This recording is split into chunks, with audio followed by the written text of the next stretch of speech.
Hello guys, welcome to the 10th video of our Python playlist, and in this video we will discuss loops.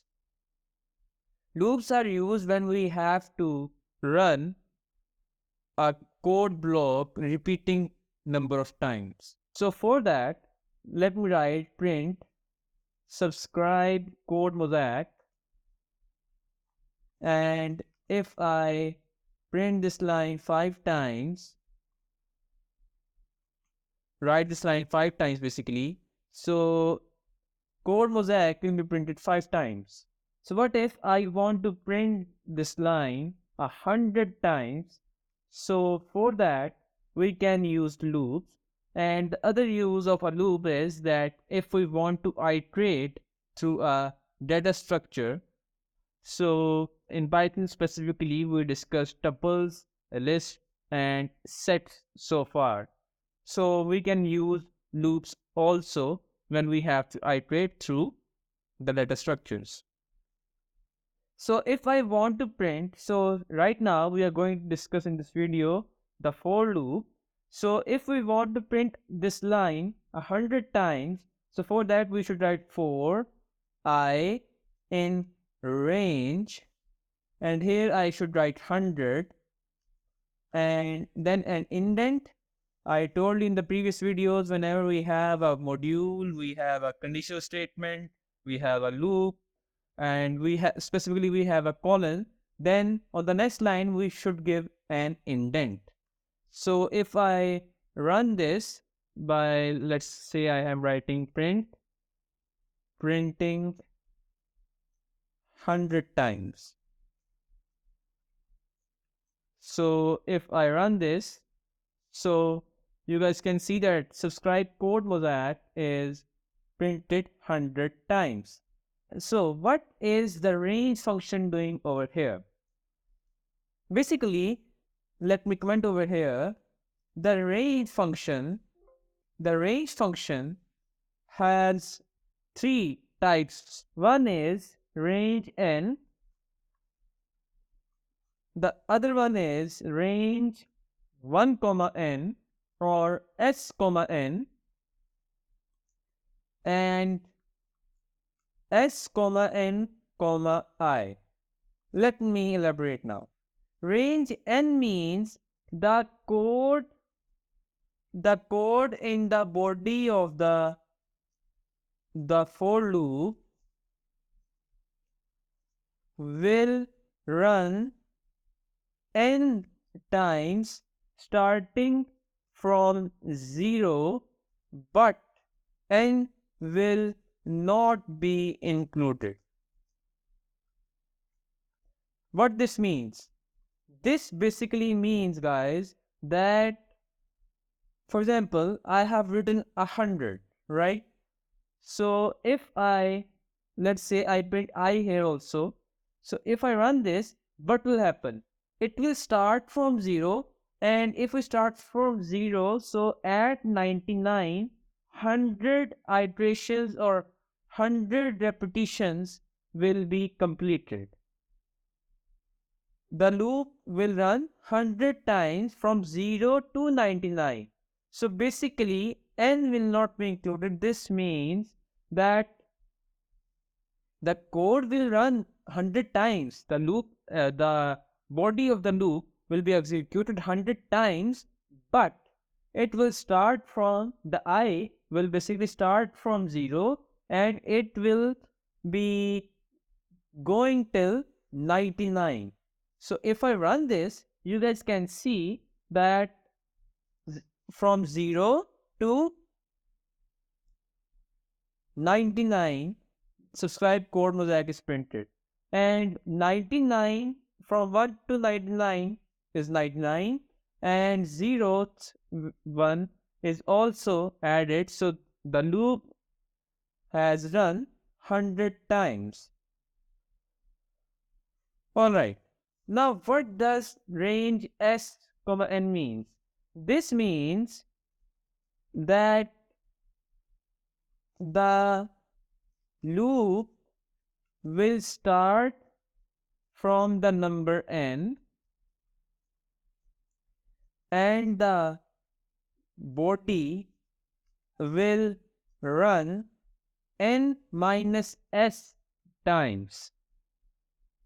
This means if I write 1, 100, the loop will run 99 times.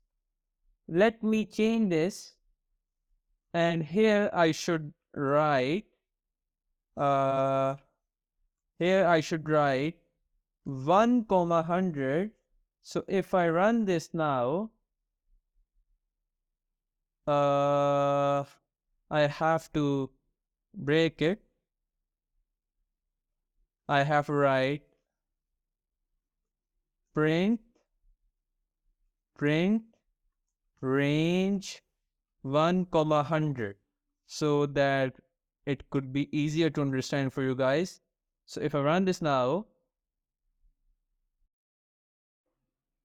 so you guys can see that here it came till 99 and it started from 0.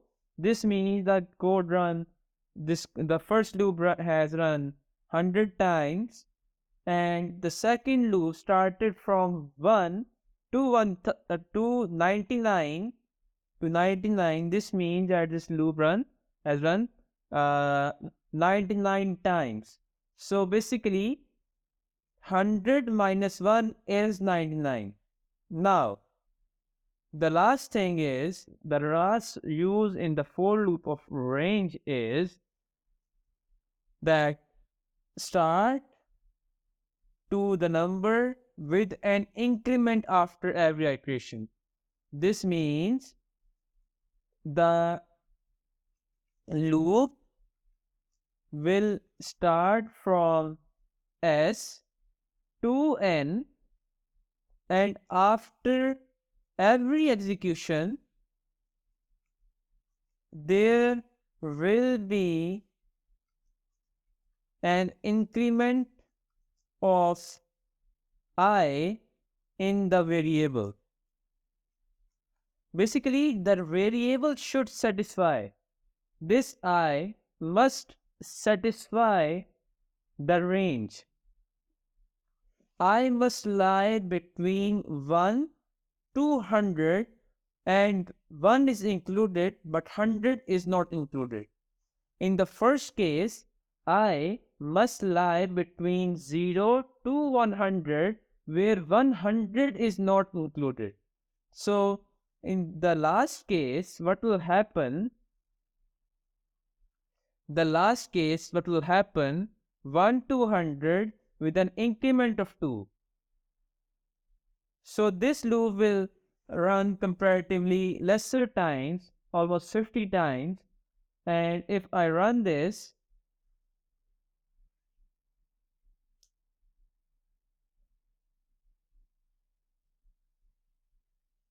I didn't change the print statement before the loop. You guys can see that there is an increment of 2 after every iteration. 1, then 3, then 5, then 7. Let me change this to 102. So if I run this again, then it can be seen easily. Here you go. That was the difference between the 3 different uses of the range function. Alright, now let me discuss an interesting thing. Let's say we have a student and the student studies 3 subjects, and we want the student to enter the marks, and we will be finding its average.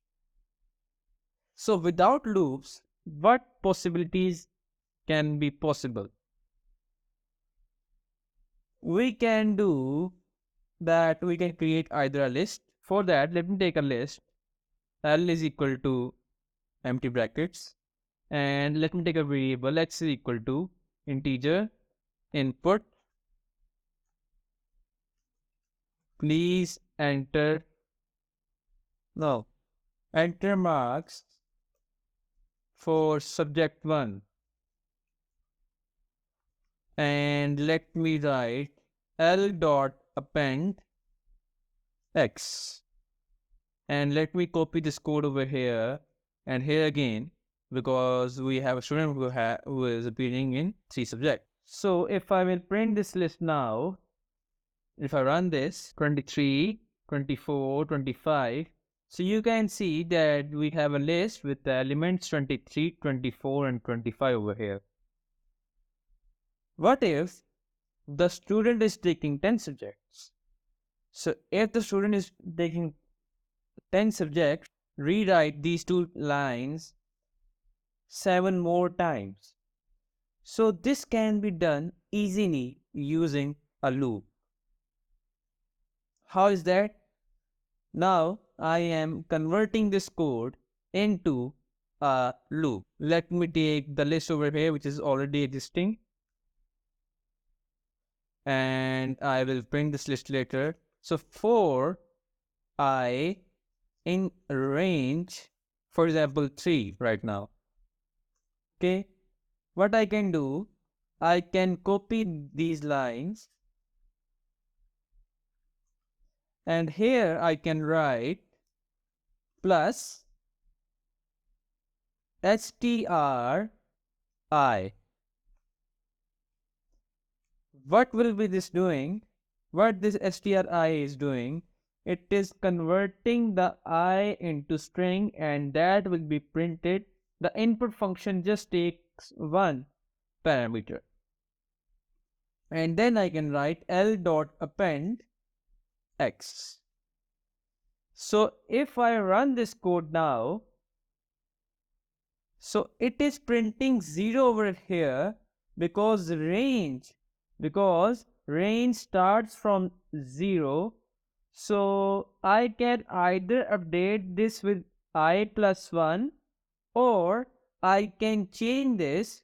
I can change this to 1 to 4. Let me run by just changing I to I plus 1. And here you guys can see enter marks for subject 1 is printed. So now I am writing 35. Then I will write 36. Then I will write 37. So you guys can see that just by using 3 lines, we covered these 4 lines, right? So the loop makes our code optimize also. We can see that easily. And if I want, for example, 5 subjects, so it can be changed. For example, now it will be asking me for the 5 subjects. I am writing 1, 2, 3, 4, 5. So you guys can see that 1 mark the first, second, third, fourth, fifth, respectively 1, 2, 3, 4, 5. So we can change it more. What? I can ask that integer, no, n is equal to integer input enter subject you are enrolled in,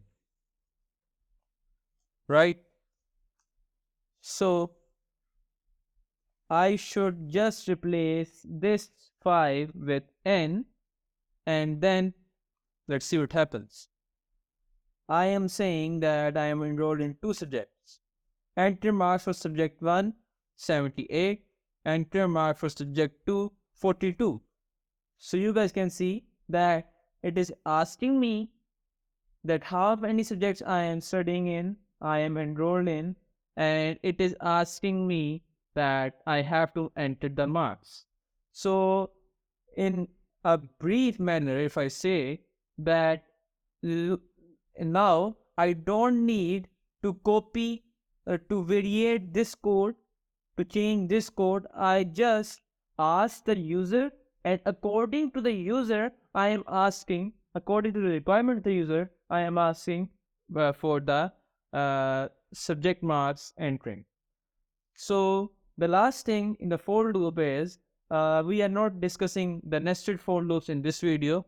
We will be discussing it after the while loop video in the video number 12. So the last thing that I discussed that we can use a loop to iterate through a data structure. So for that, we can use for, let's take X in the data structure L.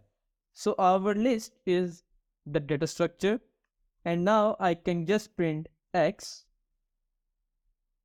and if I run this, so you guys can see 3, 34, 35, 36. So you guys can see that 34, 35, and 36, I should print iteration using for loop in list. So if I run this now, and I should write 3, so 34, 35, 36. So you guys can see that 34 is printed, then 35 is printed, and then 36 is printed.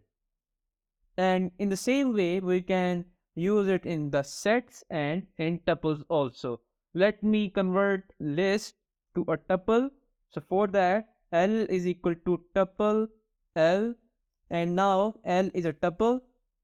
So I should replace it with this with tuple. So if I run this, you guys can see 3, 34, 35, 36, and I should print this over here now. So you guys can see 3, 34, 35, and 36. So you guys can see now this is a tuple, and we are iterating through a tuple. Same as if I change this, I should copy this whole, and now I will be just replacing is equal to set, and here I am writing set. So if I run this now, 3, 33, 34, 35. So you guys can see now, firstly we took input in a list, we converted the list into a tuple, we iterated through the tuple, we then converted the tuple into a set, and then we iterated through that set using for loop. So we can find the sum. Let me comment these lines. Yeah. So now what can I do? I can declare a total variable. Total is equal to 0. So total is equal to total plus x, and instead of printing this over here, I can print the averages, and here is the space. So total divided by n. So 3 subjects, 33, 34, 35.